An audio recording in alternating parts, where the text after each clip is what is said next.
As you've seen my remix and project breakdowns, you know I'm super serious and careful when it comes to low mids. Today I'm going to show you a very important trick to achieve clean and distortion-free loudness in your masters by taking control of your low mids. Guys, I want to show you this trick on this project that I'm working on right now. I have mixed this project for one of my clients, and in the mastering section I will show you how reducing the low mid of this track helps you get a loud and distortion free master without putting pressure on your last limiter. Let's take a short listen to this project first. I turn off the vocals for copyright issues.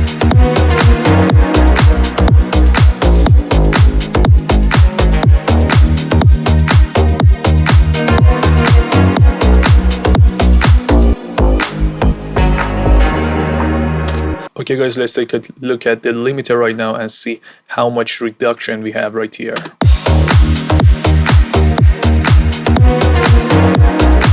Around -4 dB, -5.5, and this is a little bit too much in my opinion. And when I'm listening to this track and most of the songs and most of the masters that I listen to, always a lot of the problems are in the low mid frequencies and mid frequencies of the songs. And by just reducing them a little bit, you can make a lot of headroom in your mastering. So guys, let's open an Pro Q3 right now. I put the Pro Q3 before the limiter, and let's see which part of the mids or low mids frequencies are overpowering in this song.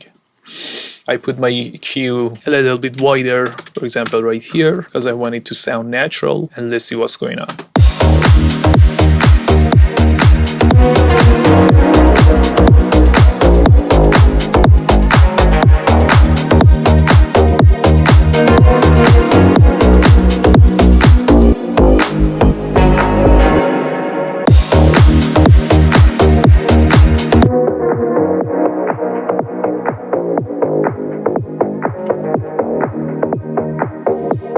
Guys, this part seems to have a little bit of problem with overpowering low mid stuff.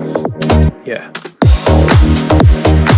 Let's reduce this by -2 dBs.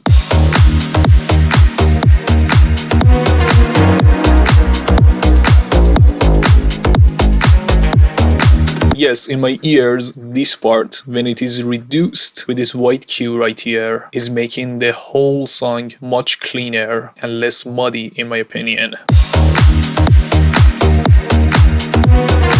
Yes, exactly. Let's take a look at the limiter right now and see what's the difference with this Pro Q here before the limiter. Wow. Let's turn this EQ off. Pay attention to the reductions that this limiter is doing without this EQ. You see -4.2 dB. I turn this on. -3 dB, and this is a lot guys in the mastering. Of course this is just 1 dB.2 of headroom, but this is a lot, and this takes out a lot of the pressure from the mastering limiter, and this is very important guys. And now I can even push this another 0.2 dBs, for example right here.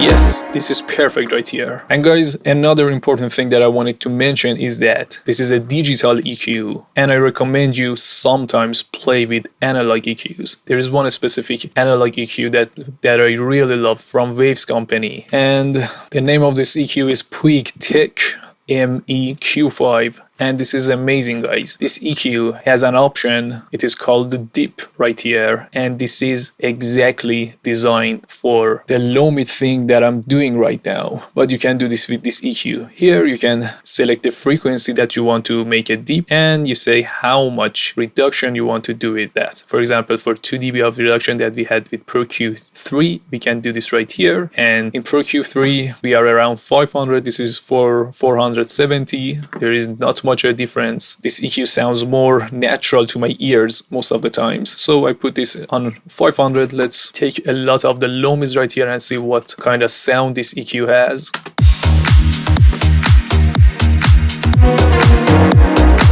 Turn off, turned on. Yeah, I think around 2 dBs or 3 dBs of reduction would be enough.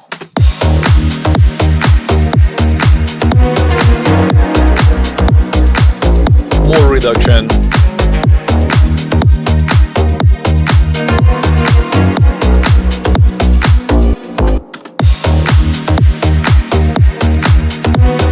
Yeah, this is exactly what we want from this EQ. If you have found this video useful so far, please consider liking and subscribing, and of course this gives me a lot of motivation to make more of this stuff. And also hit the notification bell for all the future updates. Thank you, friends. And let's compare these two EQs right here and see which one sounds better.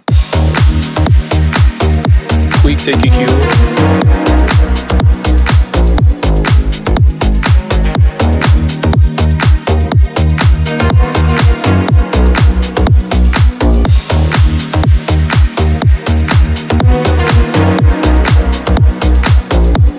100% I will go with the Quick Take MEQ5. This sounds more natural and this has a richer sound compared to this Pro Q3.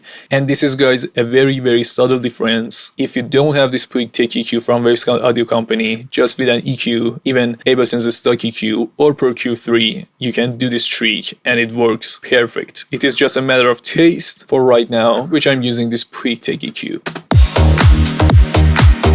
Yes, it is working perfectly, and this is giving us the reduction that we are looking for. Even a little bit more reduction, I think, would be better. Minus 0.4 dB more reduction on this EQ.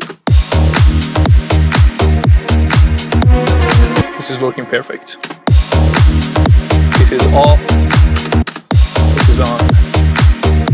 Very transparent, and of course this is making the mix more cleaner and more ear friendly, maybe. And one more point that I wanted to mention, guys, is that you can do this kind of tricks in your mix downs, but sometimes for different reasons you can't do this in your mix downs, or you want to do this as a whole. You have to be very careful when you are doing these kind of moves. Of course, these are subtle moves, but you have to be careful because it is on your master. And when I'm reducing, for example, minus 3 dBs of reduction on my 500 Hz, it is doing this reduction on the kick, on the bass, and on the vocals. So you have to be careful. I recommend you doing this in your mix downs, but when you are mastering and you need a little bit of headroom, this is the perfect tool, or this EQ. These are the perfect tools for making more headroom and make your mix more cleaner.